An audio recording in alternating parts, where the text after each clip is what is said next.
خب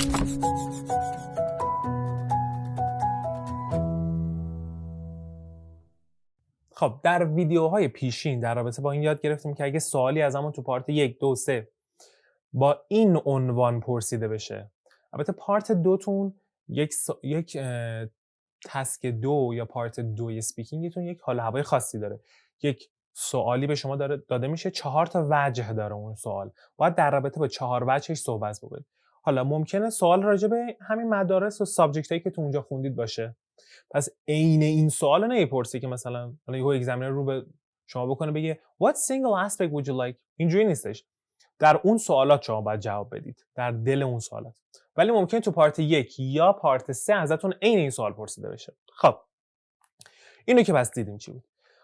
حالا بریم یه دونه سوال دیگه هم ببینیم که ممکنه ازتون پرسیده بشه what do you hope to do in the future when you have finished. ممکنه پارت 1 باشه. ممکنه تو پارت 3 خودتون بخواید راجع به این توضیح بدید، تو پارت 2 خودتون بخواید راجع به این توضیح بدید، یا پارت 3 دوباره اگزمینر بپرسه و شما مجبور بشید که توضیح بدید. خب I'm not sure at the moment, but I may go into teaching. This is why I'm getting the IELTS, as I intend to carry on and do a master's in a specific area of history. I'll probably decide for sure what to do when I have completed that. خب مطمئن نیستم الان. I'm not sure at the moment, but I may go into یعنی وارد اون حوزه بشم. I might go into teaching, I might go into engineering, I might go into philosophy, I might go into business. به خاطر همینی که دارم آیلتس میگیرم as I intend، چون تصمیم دارم که ادامه بدم. I intend to carry on and do a master's in، یک ارشدی بگیرم در یک قسمت خاصی از تاریخ، راجع به حوزه خاصی از تاریخ. حالا شما میتونید بگید specific area of history, chemistry, physics، هر چیزی.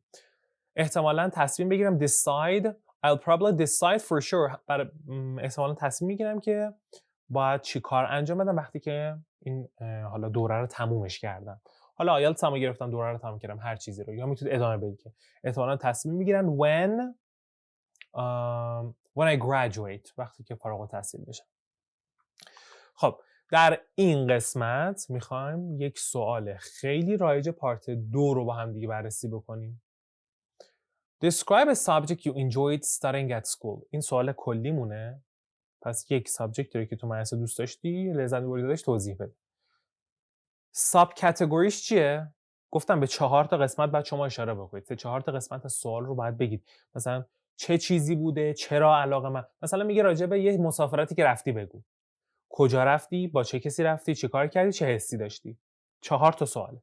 شما راجع به 4 وجهش باید صحبت بکنی. راجع به همش باید صحبت بکنی. ممکن راجع به یه پارتش بخوای 2 خط بگی، راجع به یه پارت 1 خط بگی، راجع به پارت 10 خط بگی. ولی باید به همش اشاره بکنی، یادتون باشه.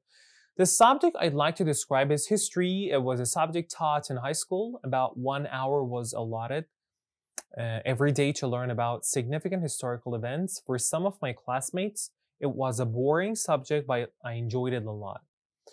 Subjecti که I'd like to describe، دوست دارم توصیفش بکنم، I would like. History فلانه was allotted، یعنی که بهش اختصاص داده شد. 1 ساعت. About 1 hour was allotted. 1 ساعت بهش اختصاص داده شد. Significant historical events، وقایع تاریخی مهم، تاثیرگذار، significant. برای بعضی از کلاسمیت هم خب خیلی بورینگ بود، ولی برای من خیلی انجوی میکردم از این. خب نکته‌ای که اینجا وجود داره، ببینید اومده انتهاش برای اینکه حرف بتونه بزنه میگه آقا من همیشه میگم استراتژی یه دونه نعل بزن یه دونه میخ. بگو توضیح دادی، حرف کم آوردی، بگو آقا این برای من اینجوریه ولی برای بقیه اونجوریه. همیشه اینو میشه گفت. اینو دوست دارم به این دلیل، اونو دوست ندارم به اون دلیل. یه دونه این وریشو بگو، یه دونه اون وریشو بگو. For some of my classmates it was a boring subject but I enjoyed it a lot. اون برا گفت و این بر. نکته خیلی مهم یادتون باشه enjoy حرف اضافه نداره. مثل فارسی نگیم لذت بردن از. لذت بردن از خود enjoy یعنی لذت بردن از. دیگه نباید بگیم enjoy from. لذت بردن از داخل، مثل etc گفتم و غیره داخل خودشون، نباید بگیم and etc. اینم همینه. یه چیز دیگه هم داریم discuss about. ما نمیگیم today we're going to discuss about some educational problems. خود دیسکاس یعنی بحث کردن راجع به. پس نباید بگیم discuss about. Today we are going to discuss some issues regarding this institution. راجع به این مؤسسه میخوایم یک مسائل و مشکلاتی رو بیان بکنیم. ولی discussion about داریم. The discussion was about بحث در رابطه با فلان چیز بود. چرا؟ چون discussion میشه بحث. ولی discuss میشه بحث کردن درباره. تموم شد. خب describe a subject you enjoyed studying at school. وجه بعدیش. What lessons were like. چجوری بودن درساش؟ اون درس‌ها چه شکلی بودن؟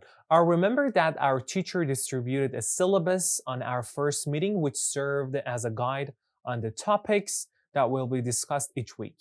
We were assigned to read several books and other reading materials. We talk about famous people from warriors to philosophers to artists. We discussed the wars.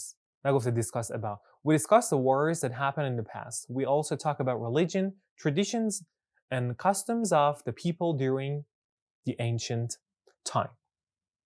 میگه یادم میاد که معلممون دیستریبیوت کرد، توزیع کرد یک سیلابسی رو، طرح درسی رو برای ما که از اول تا آخر قراره چی بخونیم توی این کورس جلسه اولمون که به عنوان یک گاید عمل کرد. Served as a guide.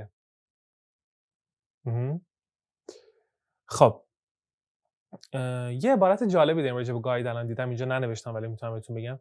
ما میگیم که یک معلم خوب یک معلمیه که to be a guide on the side not a sage on the stage.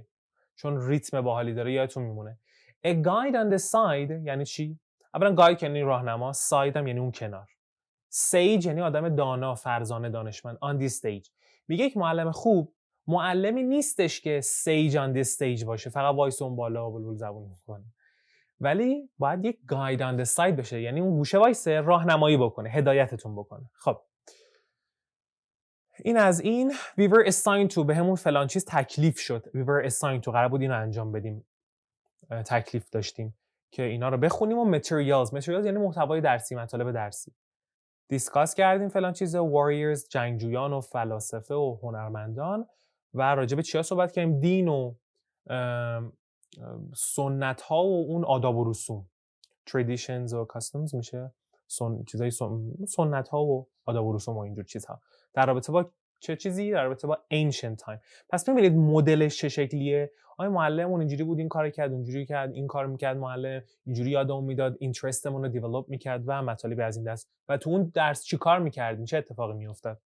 درس چه شکلی میگذشت؟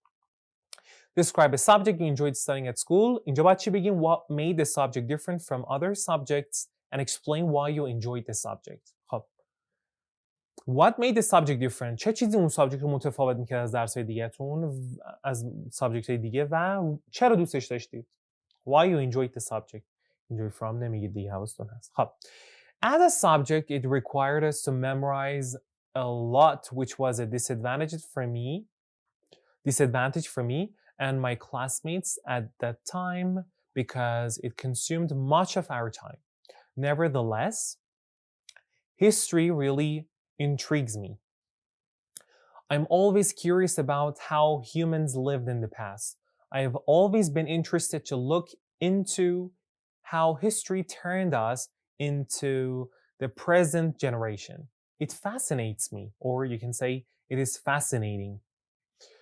As a subject, as a lesson, required to memorize, حفظ کنیم که یک disadvantage بود برای من. یک advantage میشه مزیت و disadvantage میشه یک عیب که این کار رو باید میکنیم consumed much of our time خیلی از زمانمون رو میگرفت. با این وجود nevertheless intrigues me. History really intrigues me. خیلی منو جذبم میکنه، شیفتم میکنه.